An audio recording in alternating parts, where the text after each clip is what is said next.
Hi guys! Our next destination is Nagsasa Cove, Zambales, kung saan makikita mo ang beach, mountains at lakes sa iisang lugar.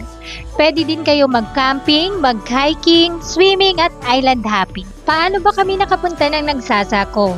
First, nag-book kami as joiners sa Marga Travel and Tours for only 2,799 per pax for 2 days and 1 night. Included na dyan yung round-trip van transpo from Manila to Zambales, round-trip boat transfer, 3 meals, lunch, dinner, and breakfast, 2 ulam na at ali rice pa. Bonus pa ang island hopping sa Capones Island kapag goods ang alon. Kaya huwag kalimutang i-check ang weather. Pinakasulit dito, yung gabi. Bonfire, kwentuhan, at mga kaibigang biglang nagiging motivational speaker pag madaling araw.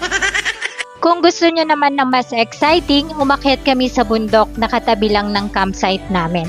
10 to 15 minutes ang trail and the view is so breathtaking. Ma-amaze ka sa ganda ng view from the mountain, kitang-kita yung bundok at dagat at the same time.